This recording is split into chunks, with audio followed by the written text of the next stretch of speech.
Hola, bienvenidos a Nombre del Canal. Hoy vamos a revivir la historia de un ícono de la música mexicana que ha llegado a estremecer corazones de varias generaciones. Pero esta vez lo haremos desde una perspectiva distinta, más íntima, casi como si estuviéramos al otro lado del escenario, observando al hombre que se ocultó detrás del artista. Hoy hablamos de Pedro Fernández, el prodigio que fascinó al mundo 10 veces siendo apenas un niño, y también el ser humano que desapareció, por un tiempo, de la escena pública. ¿Qué realmente le sucedió a este mito viviente? ¿Y cómo está hoy, lejos del brillo incesante de los reflectores? Imaginen aquel septiembre de 1969, en el cálido corazón de Guadalajara. Un día común para una familia humilde, pero marcado por el llanto de un bebé llamado José Martín Cuevas Cobos. Ese pequeño desconocido llevaba en su sangre algo diferente. Más que un canto, había un susurro de destino en su voz. Desde bebé, José Martín fue como una caja llena de tesoros. Al cantar rancheras que escuchaba en la radio, su tono cristalino sorprendía a quienes lo rodeaban. Las fiestas familiares se transformaron en pequeños conciertos. Él era el centro sin buscarlo, un fenómeno silencioso que arrancaba lágrimas de emoción en los mayores. Fue en un festival local, con apenas 9 años, cuando el escenario lo llamó y brindó su primer gran encuentro con la leyenda viva, Vicente Fernández. Ese hombre imponente, de voz rota y mirada sabia, escuchó a José cantar y no pudo negarlo. «Este niño tiene la música en la sangre», afirmó con convicción. En ese instante, el corazón de Pedro encontró su mentor. Fue Vicente quien le susurró al oído que necesitaba un nombre con peso, con tradición, un nombre que ya marcaba historia. No fue casual que José Martín se convirtiera en Pedro Fernández. Pedro, en homenaje a Pedro Infante, alma de la ranchera, y Fernández, en reconocimiento al gran Vicente. En ese bautizo artístico quedaba sellado su destino: resguardar la pasión, el arte y la responsabilidad de ser un puente entre el pasado glorioso y el futuro prometedor. Con tan solo 11 años, Pedro inspira a México entero con La de la mochila azul. Su voz encarna la inocencia, el desamor infantil y la ternura de un primer amor escolar. La canción explotó en las radios, prendiendo fuego a su carrera. De pronto, la humildad de Guadalajara se encontró en cada boca, en cada radio, en cada corazón conquistado por el niño que cantaba con el alma de un veterano. El éxito, sin embargo, nunca llega sin su factura. Lo que era un escenario de ensueño, se volvió una responsabilidad que reemplazó la infancia. En lugar de juegos y tareas, surgieron giras interminables, grabaciones diarias y una agenda de adulto impuesta a un niño de corazón. Amanece en estudios de grabación, cae la noche en sets de filmación. El descanso es un lujo fugaz. Pedro aprendió muy pronto a dominar la escena, ocultando dudas, cansancio y añoranza. Porque Pedro Fernández no es solo un cantante, es un reflejo de sueños que se alzan sin medidas de edad, de una inocencia que se transforma en vocación, de un niño que cambió su nombre y transformó su destino, y más tarde de un hombre que después del estrellato también necesitaría desaparecer por un tiempo para reencontrarse. Hoy, queremos llevarte a ese viaje de alegría, sacrificio y redención.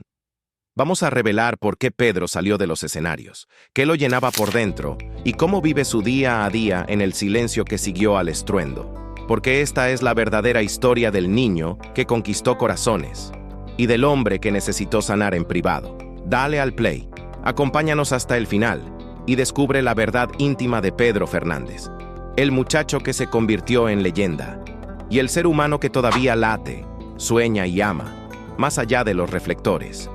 Cuando el telón caía y los aplausos cesaban, la luz que iluminaba a Pedro Fernández en el escenario se apagaba también en su interior. Detrás de esa sonrisa impecable y esa voz que acariciaba el alma de millones, había un niño luchando con silencios que ningún micrófono podía captar. Desde muy pequeño, Pedro aprendió a modular su voz como un profesional. Aprendió a pararse frente a las cámaras con una seguridad que no le pertenecía. Repetía tomas una y otra vez hasta alcanzar la perfección, porque no había espacio para errores, ni margen para actuar como el niño que aún era. Mientras otros niños podían equivocarse sin mayores consecuencias, para Pedro, Una nota fuera de lugar significaba la decepción de todo un equipo. Y lo que era peor, la mirada dura de su propio padre, que observaba cada movimiento desde las sombras del estudio. En medio de largas jornadas de grabación y filmación, los momentos de debilidad eran inevitables. Un día, en un rincón del set, un camarógrafo veterano recuerda haber visto al pequeño Pedro, acurrucado, con los ojos húmedos. Al notar que lo observaban, se secó las lágrimas deprisa. Cuando le preguntaron qué ocurría, respondió con una madurez que partía el alma. Estoy cansado, pero no puedo decírselo a papá. Y es que para Pedro, su padre era un faro, y también una presión constante. Convencido del talento extraordinario de su hijo y del potencial económico de su carrera, no permitía descanso. Las súplicas de Pedro por un día libre eran recibidas con una frase que se repetiría como un eco durante años. Hay muchos niños que desearían estar en tu lugar. No podemos perder esta oportunidad. Así fue como José Martín, ese niño que un día soñaba con jugar en las calles de Guadalajara, se convirtió prematuramente en un adulto. A los 12 años, no solo era el rostro de una generación, también era el sustento de su familia. Las decisiones sobre repertorio, imagen y carrera se tomaban con su voz al frente, pero siempre bajo la mirada imponente de los adultos que lo rodeaban. Mientras sus compañeros hablaban de caricaturas y juegos, Pedro pensaba en contratos, giras y regalías. Las relaciones con otros niños se hicieron cada vez más difíciles. ¿Cómo podía formar amistades cuando su mundo era tan distinto? La fama le sonreía, sí, pero la sonrisa tenía un precio, uno muy alto. Con el paso de los años, Pedro Fernández ya no era solo el niño prodigio, se había transformado en una figura consolidada de la música mexicana. Sus discos se vendían por miles, sus conciertos llenaban estadios, su rostro aparecía en portadas y programas de televisión. Pero mientras el público lo adoraba, dentro de la industria comenzaba a sentirse otra historia, una que dolía en silencio. La música ranchera tradicional, ese bastión del alma mexicana, había sido durante décadas territorio de hombres recios, de voces rudas y presencias imponentes. Jorge Negrete, Pedro Infante, Javier Solís, Vicente Fernández, figuras que no solo cantaban, sino que encarnaban una forma muy particular de ser hombre. Pedro, con su figura más delgada, su rostro suave y su tono melodioso, rompía con ese molde. Aunque su estilo cautivaba al público, sobre todo femenino, en los bastidores del género, no todos lo recibían con los brazos abiertos. Las miradas lo juzgaban, las palabras lo ignoraban. En fiestas de la industria, conversaciones se interrumpían cuando él llegaba. Los veteranos hablaban de la nueva generación, pero su nombre casi nunca era mencionado. Algunos decían, con una sonrisa velada, Pedro es más imagen que voz ranchera de verdad. Las oportunidades para colaborar con otras leyendas eran escasas. Aunque llenaba teatros y vendía más que muchos, Pedro era el gran ausente en homenajes, festivales y duetos. Para él, que había elegido su nombre artístico en honor a dos íconos del género, ese silencio era el más estruendoso de los rechazos. Y sin embargo, el pueblo nunca le dio la espalda. La gente seguía cantando sus canciones, recordando La Mochila Azul como si el tiempo no pasara. Cada presentación era un acto de amor entre él y su público, pero la herida del no reconocimiento por parte de sus propios colegas, eso, nadie lo veía. En silencio, Pedro siguió adelante, con humildad, con profesionalismo, con la misma entrega que tuvo desde niño. Aprendió que el éxito no siempre viene con aplausos sinceros, que a veces brillar también significa caminar solo. Y aún así, eligió seguir cantando. Hoy, cuando muchos se preguntan qué fue de Pedro Fernández, esta historia cobra aún más valor.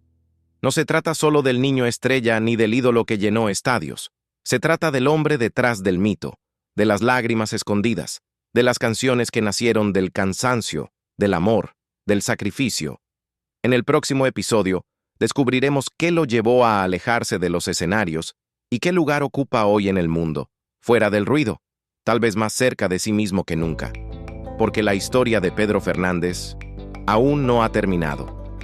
Con los años, Pedro aprendió a modular su voz a la perfección y a posicionarse frente a cámaras como un verdadero profesional.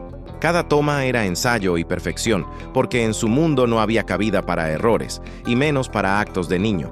Mientras otros niños jugaban, Pedro temía desafinar y decepcionar a todo un equipo. Y lo más duro, a su propio padre, siempre observando. En el austero silencio del camerino, Pedro se quebraba. Un camarógrafo veterano recuerda haberlo encontrado llorando, acurrucado en una esquina. El niño, con voz contenida, apenas murmuró: «Estoy cansado, pero no puedo decírselo a papá». Y es que su padre era amor y presión a la vez. Convencido del inmenso talento de su hijo, lo mantenía sin descanso. Muchos querrían estar en tu lugar. No podemos perder esta oportunidad.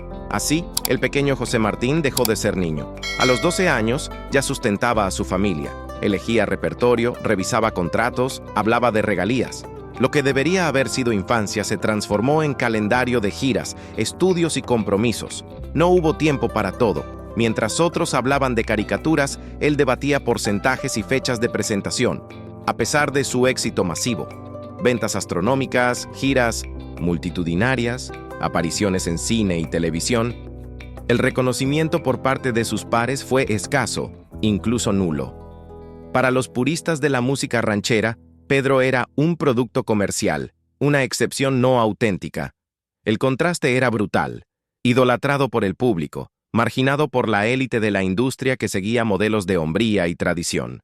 Pedro dominaba las técnicas vocales, conocía la historia del género y rendía tributo a sus ídolos. Pero su figura elegante y su presencia juvenil no encajaban con el estereotipo del charro recién llegado. En reuniones de líderes rancheros, su nombre era casi tabú. Las invitaciones a homenajes eran para otros. Las colaboraciones con estrellas mayores no se concretaban y su homenajeado nombre apenas era citado. Frente a ello, Pedro tomó una decisión: seguir adelante apoyado en el amor de su público fiel y forjar su camino al margen de la aprobación de la vieja guardia. Detrás de los números públicos se ocultaba una crisis que pocos conocían. Desde niño, su padre firmó contratos que cedían voces, derechos de autor y regalías a discográficas y representantes. Eran acuerdos típicos en los 70 y 80, donde un artista infantil era presa fácil de intermediarios sin escrúpulos. Además, Pedro delegó sus finanzas a asesores que parecían competentes. Eran hombres de traje, con vocabulario financiero, con promesas de multiplicar su dinero. Pero sus inversiones se desvanecían.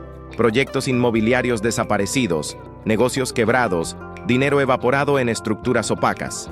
A inicios del nuevo milenio, la crisis estalló. Con dependientes a cuestas y deudas acumuladas, Pedro empezó a vender joyas, autos clásicos como su Mustang 1967, relojes de lujo, premios guardados con amor, incluso su primer traje de charro. Todo para sostener el hogar y la carrera de su hija. En entrevistas mantenía la sonrisa, pero al bajar el micrófono venían las llamadas de cobradores y las charlas con su esposa sobre austeridad y supervivencia. Pero donde otros ven destrucción, Pedro encontró oportunidad. Esta crisis fue su impulso para retomar el control. Dejando atrás engaños y contratos trampa, dedicó años a renegociar derechos, a formar un equipo de administración confiable, a recomponer su patrimonio, piedra a piedra. Y justo cuando parecía haber encontrado estabilidad, llegó un golpe personal devastador. En octubre de 2013, falleció su padre, ese hombre, que lo impulsó como un mentor estricto, pero también fue su sostén emocional más firme, desapareció para siempre. Un golpe que Pedro sintió hasta los huesos. La relación con su padre nunca fue sencilla. Amor y rigidez convivían en esa figura paternal. Su padre lo impulsó hasta el límite, pero también lo sostuvo cuando todo parecía fracturarse. Con su muerte, Pedro perdió tanto al guía que lo empujó al estrellato, como al único que siempre creyó en él sin reservas. Enfrentar esa ausencia fue un desafío más que puso a prueba su capacidad de resiliencia. Y, aunque el dolor fue inmenso, la muerte de su padre marcó un punto de inflexión. Fue la chispa que lo llevó a sanar herencias dolorosas, a transformar sus cicatrices en fuerza y a resurgir con un nuevo propósito. Fernández reconstruyó su vida tras la crisis financiera y la pérdida de su padre, y de qué manera encontró la paz que por mucho tiempo creyó imposible. porque la historia de este hombre demuestra que el éxito verdadero no solo está en los escenarios, sino en levantarse una y otra vez cuando el silencio cae. Tras el fallecimiento de su padre, aquella figura crucial que había sido a la vez su pilar y su motor, Pedro entró en una fase invisible para muchos. Lo que el público veía como una ausencia gradual, en realidad era un duelo profundo, una pérdida que resonaba en su interior con ecos insospechados. Durante meses, el artista canceló compromisos casi en silencio. Cuando cumplía con ellos, lo hacía de forma mecánica, como si alguien hubiera desconectado el corazón que tanto brillaba en el escenario. Los ojos, antes cálidos y chispeantes, ahora parecían atrapados en un mundo interior del que muy pocos tenían acceso. Presenciarlo en televisión o en sus redes sociales era advertir ese cambio. Respuestas cortas, sin su habitual chispa, contenidos superficiales, anuncios sin emoción. La conexión que mantenía con su público, fuerte y cercana durante décadas, se volvió distante, envuelta en un manto de reserva. Había más ausencias en su vida, amigos de juventud, compañeros de carrera, incluso familiares cercanos fueron marchándose uno tras otro. Cada despedida volvía a abrir heridas apenas curadas. La soledad dejó de ser una sombra para convertirse en una compañía constante. Pedro buscó refugio en la introspección, lecturas densas, caminatas en soledad, momentos de meditación. Su antiguo hogar, lleno de vida y risas, se transformó en un santuario silencioso. Evitaba cámaras, evitaba micrófonos. Su único vínculo con el exterior eran las consultas médicas y esas notas de prensa que hablaban de una pausa necesaria, sin entrar en lo profundo. El resultado fue un silencio tan rotundo que despertó rumores. Se decía que su salud física y mental estaban en riesgo. Él nunca salió a aclarar nada.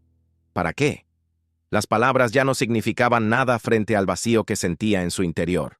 ¿Cómo seguir siendo Pedro Fernández, el cantante adorado por millones, cuando el peso del sufrimiento amenazaba con apagarlo?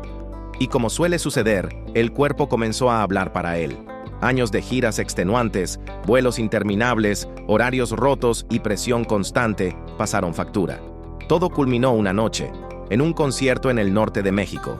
Mientras cantaba Amarte a la Antigua, se detuvo, prendió su mano en el pecho y respiró con dificultad.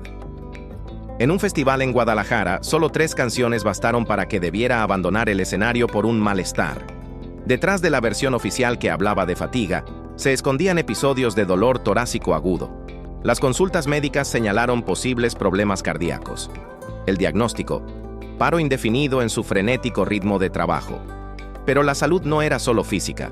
La tristeza se instaló como huésped en su alma. Días donde despertaba sin poder levantarse, sin ganas de hablar ni actuar.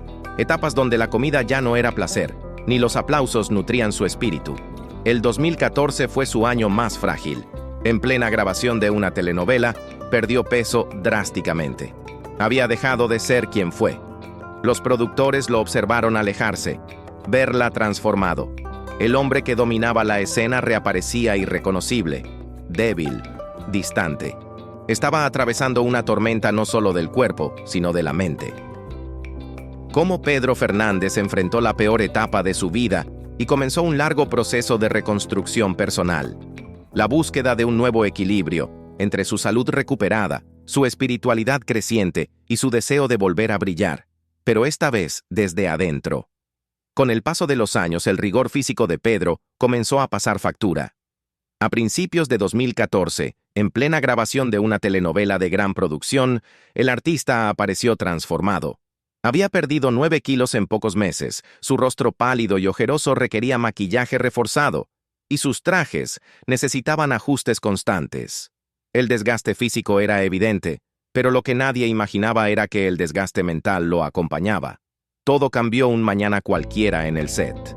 Durante una escena sencilla en la que Pedro debía caminar por un corredor, sucedió lo impensable. Un mareo intenso lo paralizó, hasta perder el conocimiento brevemente.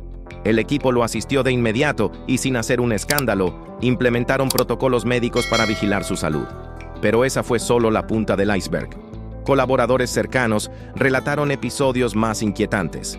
olvidos repentinos de guiones que él había recitado decenas de veces, confusiones súbitas que debía ocultar con profesionalismo.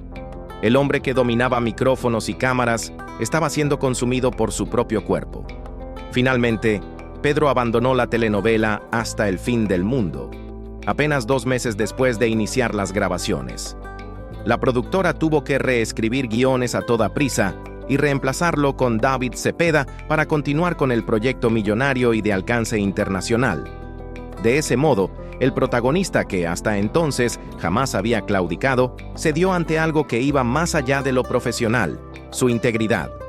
Desde entonces la prensa especuló: ¿tuvo algo que ver su mujer Rebeca con esta decisión?